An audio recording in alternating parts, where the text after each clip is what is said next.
फलटण महिला डॉक्टर आत्महत्या प्रकरण गोपाल बदने आणि प्रशांत बनकरची पोलीस कोठडी संपली। गोपाल बदने आणि प्रशांत बनकरला आज न्यायालयामध्ये हजर करणार। फलटणमधील महिला डॉक्टर आत्महत्या प्रकरणी ऑल इंडिया पॅन्थर सेना आक्रमक। 3 नोव्हेंबरला पॅन्थर सेना फलटण पोलीस ठाण्यावर धडक देणार। ऑल इंडिया पॅन्थर सेनेचे नेते दीपक केदार यांची माहिती। डॉक्टर मुंडेंच्या आत्महत्येच्या चौकशीच्या मागणीसाठी डॉक्टर राज्यभर आंदोलन करणार। राज्य वैद्यकीय डॉक्टरांच्या संघटनेचा काम बंदचा इशारा। सोमवारपासून काम बंद आंदोलन करणार।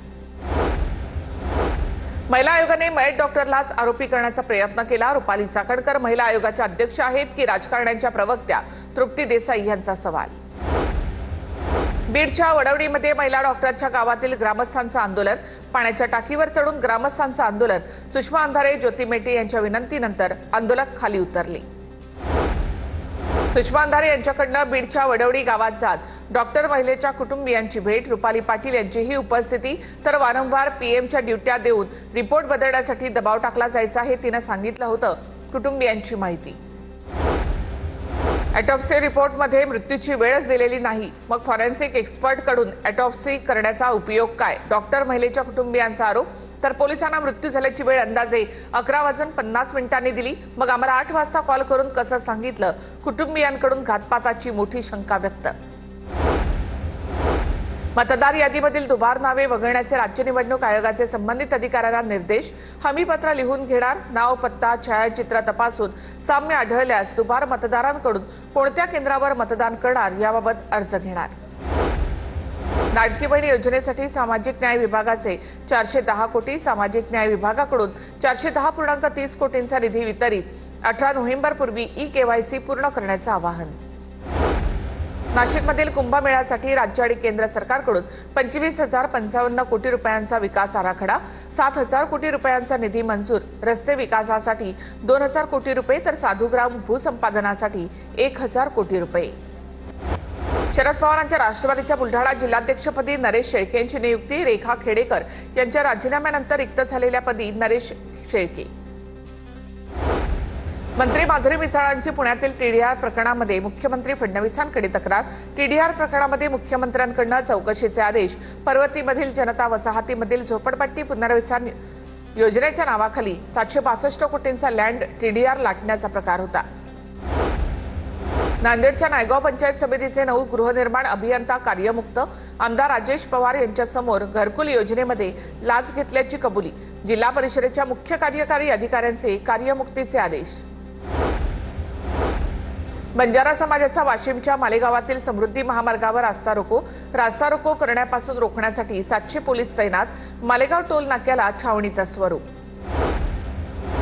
सोलापूरच्या अक्कलकोटमध्ये शेतकरी कर्जमाफीसाठी ठाकरेंच्या सेनेचं 7 दिवसांपासून सुरू आहे आमरण उपोषण। उपोषणकर्ते आनंद बुक्कारोरे यांची तब्येत खालावली। दवाखान्यामध्ये उपचार न घेता 7व्या दिवशीही उपोषण सुरूच।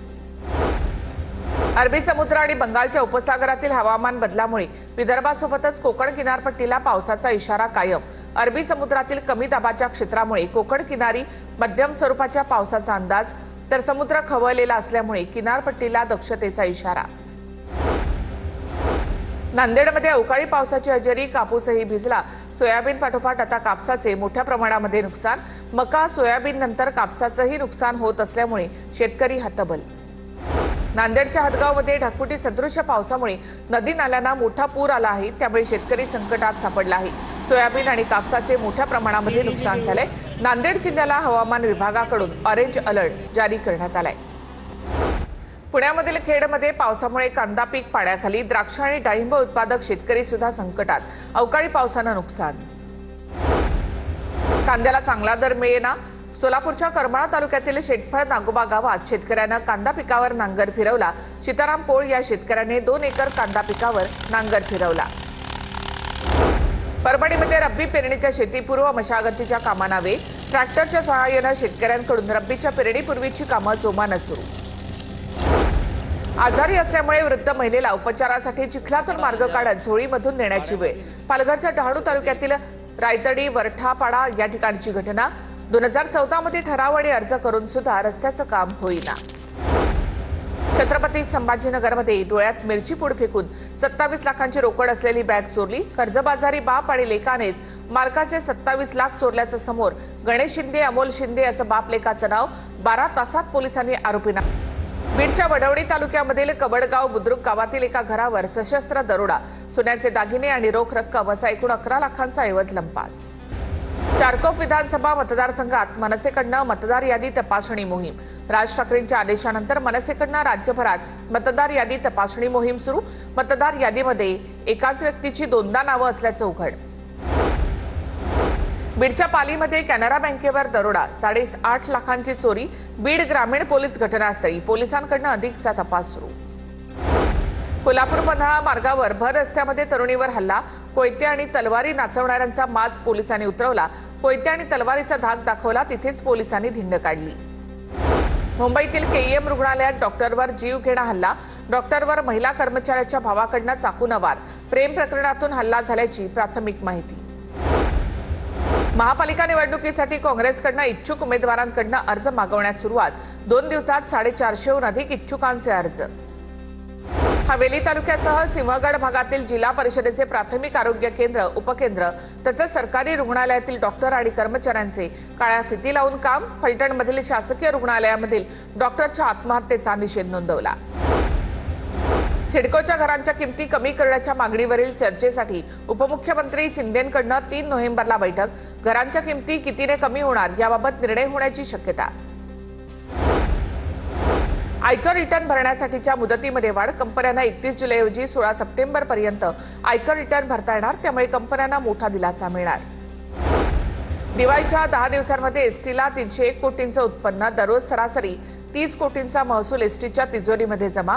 पुणे विभागातून सर्वाधिक 20 कोटी 47 लाखांचं उत्पन्न। मोंथा वादळामुळे कोकण किनारपट्टीवर जलवाहतूक बंद ठेवण्याचा निर्णय। मालदार कॅप्टन बोट व्यतिरिक्त इतर सर्व बोटी बंद असतील। महाराष्ट्र मेरीटाईम बोर्डाकडनं मांडवा गेटवे ऑफ इंडिया जलवाहतूक सेवा तात्पुरती बंद ठेवण्याचा निर्णय।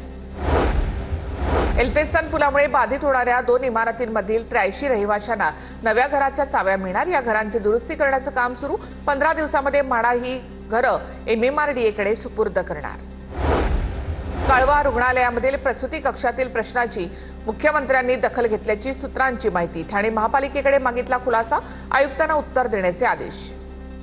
ठाणेकरांनी महापालिकेच्या पाणीपट्टीचे 250 कोटी थकवले। वसुलीसाठी प्रशासनाची डोकेदुखी वाढली। एप्रिल 2025 पासून आतापर्यंत फक्त 43 कोटींची पाणीपट्टी वसूल। छत्रपती संभाजीनगरमध्ये डेंग्यूचे 634 संशयित रुग्ण आढळले। 70 रुग्णांचे अहवाल पॉझिटिव्ह। पावसाचा जोर कायम राहिल्यामुळे रुग्णसंख्या आणखी वाढण्याची। कुंभमेळ्याच्या पार्श्वभूमीवर नाशिकच्या काळाराम मंदिराची रंगरंगोटी। पहिल्या टप्प्यामध्ये 65 कोटींच्या निधीमधून काळाराम मंदिर गोदाघाट परिसराचं सुशोभीकरणाचं काम सुरू।